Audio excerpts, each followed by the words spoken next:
नमस्कार, four sides TV में मैं शालीमार जायसवाल आपका स्वागत करती हूँ। ऑस्ट्रेलियाई इतिहास की सबसे बड़ी त्रासदी से जूझ रहा है। जंगलों में लगी आग के सामने ऑस्ट्रेलियाई सरकार की हैसियत किसी तमाशबीन सी नजर आती है। 1 लाख वर्ग किलोमीटर जमीन जल गई, 50 करोड़ से ज्यादा जीव जंतु जलकर मारे गए, आसमान लाल धुएं के गुब्बारे में ढक गया, 1800 घर खाक हो गए तो हजारों लोगों को अपना घर छोड़कर जाने को मजबूर होना पड़ा। अब तक जंगलों की आग बुझाने की तमाम कोशिशें महज गर्म तवे पर पानी छिड़कने जैसी ही साबित हुई। यही हाल समूचे कनाडा और संयुक्त राज्य अमेरिका में है। जंगल में लगी आग से कम 10 करोड़ लोग कनाडा में गंभीर स्वास्थ्य जोखिमों का सामना कर रहे हैं। कनाडा के प्रधानमंत्री जस्टिन ट्रूडो ने कहा है कि उनका मुल्क अपने ज्ञात इतिहास में सबसे बुरी जंगल की आग का सामना कर रहा है।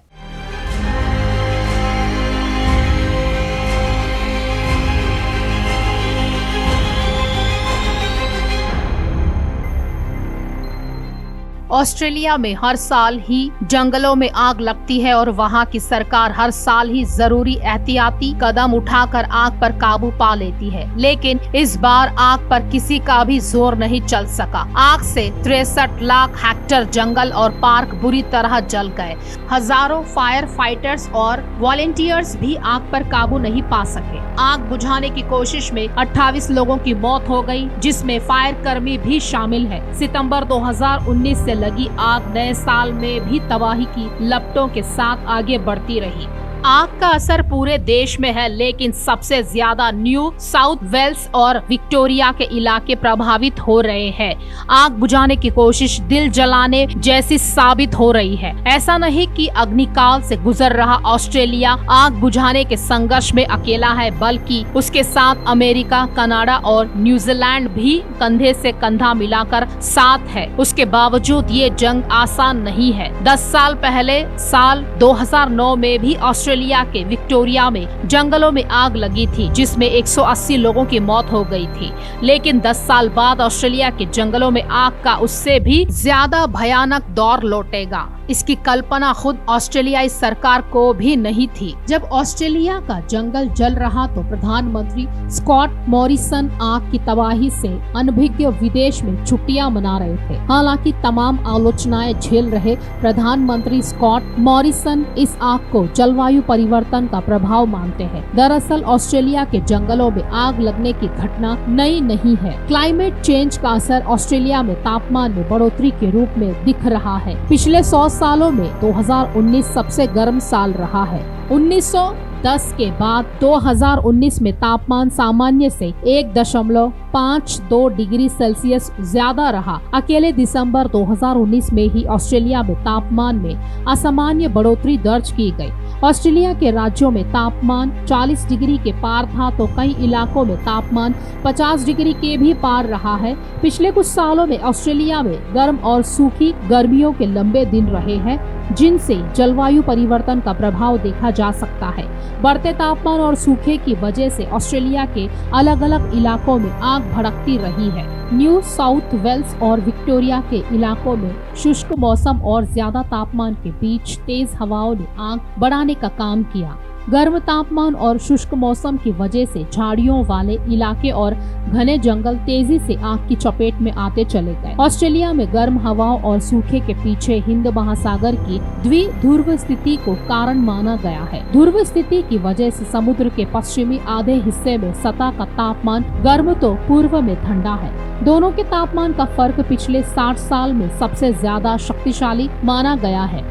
इसकी वजह से ऑस्ट्रेलिया में सूखा पड़ा है और गर्म हवाएं चल रही है, जबकि ऑस्ट्रेलियाई मौसम विभाग अल नीनो और ला नीना मौसमी परिघटना को भी जंगलों की आग के लिए जिम्मेदार मानता है। आग लगने के पीछे सिर्फ आम लोग ही जिम्मेदार नहीं होते हैं, बल्कि बिजली गिरने की वजह से भी जंगलों में आग लग जाती है, जो कि हवा के जरिए धीरे धीरे आगे बढ़ती जाती है। दरअसल जंगलों में लगी आग से उठता धुआं और फिर धुएं से बनते बादल और बाद में बादलों के आपस में घर्षण से बनती बिजली ही जंगलों में गिरकर नई आग जलाने का काम करती है।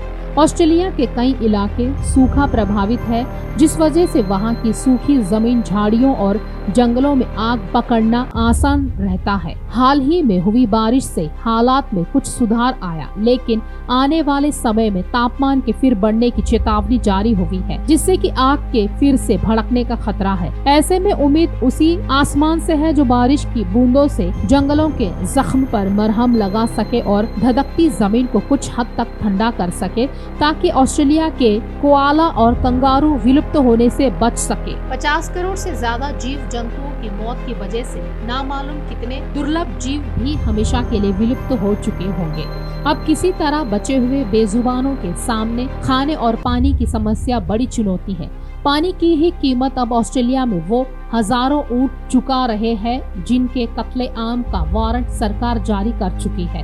ऑस्ट्रेलिया की त्रासदी को देखकर ये कहने वाले बहुत मिल सकते हैं कि ऐसा पहले भी हुआ है, लेकिन बड़ा सवाल ये है कि ऐसी तबाही से बचने के लिए क्या कभी कोई तैयारी हो सकेगी। ऑस्ट्रेलिया में जिस रफ्तार से ग्रीन हाउस गैसों का उत्सर्जन बढ़ेगा, वैसे ही बुश फायर की घटनाओं में भी इजाफा होता रहेगा। ऐसे में चाहे इंसान हो या फिर बेजुबान, ऑस्ट्रेलिया में आने वाले दिन भी अंगारों पर चलने के बराबर साबित होंगे। पिछले 1.5 महीने से कनाडा के जंगलों में आग ने कहर मचा रखा है। आग ने यहाँ 3.3 मिलियन हेक्टेयर से अधिक इलाके को अपनी चपेट में ले लिया है। यहाँ मैरीलैंड राज्य से भी बड़ा क्षेत्र है। आग की वजह से लोग यहाँ से पलायन करने को मजबूर हो रहे हैं। हालात अब और भी ज्यादा बिगड़ गए हैं, क्योंकि आग अब सिर्फ कनाडा तक सीमित नहीं रही, यहाँ अमेरिका और यूरोप तक पहुँच गई है। न्यूयॉर्क में इसका सीधा असर दिखाई दे रहा है। शहर में हर तरफ धुआं है। हवा की गुणवत्ता गिरती जा रही है। ब्रिटिश कोलंबिया और अल्बर्टा में जंगल की आग अप्रैल के अंत में शुरू हुई थी। आग फैलने के बाद यहाँ से 30,000 से अधिक लोग पलायन कर चुके हैं। आग का असर कारोबार पर पड़ रहा है। तेल और गैस उत्पादन को बंद कर दिया गया है। पश्चिमी प्रांत में जंगल की आग बुझते ही यहाँ पूर्वी प्रांत जलने लगे हैं। ओंटारियो कनाडा की जनसंख्या के हिसाब से दूसरा सबसे बड़ा राज्य है। यह क्षेत्रफल के हिसाब से भी सबसे बड़ा प्रांत है। क्यूबेक में मंगलवार तक करीब 160 किलोमीटर तक जंगल की आग लगी थी, जिससे करीब 10,000 लोग विस्थापित हो गए। बढ़ता तापमान जंगल की आग की बड़ी वजह मानी जा रही है। वनों की कटाई को भी इसका जिम्मेदार माना जा रहा है। मौसम शुष्क होने पर गर्मी बढ़ती है। सूरज की जलती रोशनी पत्तों को झुलसाती है। इस खराब मौसम के चलते कनाडा के जंगल का 85% हिस्सा जलकर स्वाहा हो चुका है। मौसम में गर्मी के चलते आग इतना फैल चुकी है कि उन्हें बुझाना बहुत ही चुनौतीपूर्ण काम हो चुका है। कनाडा कई महीनों से जंगल की आग से जूझ रहा है, जिसकी चपेट में अमेरिका भी आ गया। आग का खतरनाक वायु प्रदूषण और धुआं दक्षिण की ओर तेजी से फैल गया, जो कि अमेरिका समेत कुछ और हिस्सों में भी पहुंच गया। न्यूयॉर्क शहर की हवा की गुणवत्ता खराब होगी, क्योंकि कनाडा के जंगल की आग का धुआं यूएस ईस्ट कोस्ट और मिडवेस्ट में फैल गया है। आंकड़ों से पता चलता है कि महानगरीय शहर में प्रदूषण का स्तर दुनिया के कई बड़े शहरों में भी सबसे अधिक था। स्थिति ऐसी हो गई है कि न्यूयॉर्क शहर का अक्सर साफ और स्वच्छ रहने वाला आसमान भी काला धुआं से भर गया है। दिन की रोशनी में शाम का अंधेरा फैल गया। यही वजह थी कि बुधवार सुबह दुनिया भर के बड़े शहरों में न्यूयॉर्क शहर में वायु प्रदूषण सबसे ज्यादा था। कैनेडियन नेशनल फायर डेटाबेस के अनुसार 38 लाख हेक्टेयर से ज्यादा इलाका पूरी तरह झुलस चुका है, जो न्यू जर्सी के आकार से लगभग 2 गुना है। कनाडा में जंगल की आग के चलते अब तक 20,000 से ज्यादा लोग विस्थापित हो चुके हैं। कम से कम 150 सक्रिय दावानलों का सामना कर रहा क्यूबेक ही अमेरिकी शहर न्यूयॉर्क में प्रदूषण के लिए उत्तरदायी है। प्रदूषण के चलते धुंध की मोटी पीले रंग की चादर ने मैनहट्टन की जानी मानी गगनचुंबी इमारतों को ढक लिया है। इसी के चलते उड़ानों में देरी हो रही है।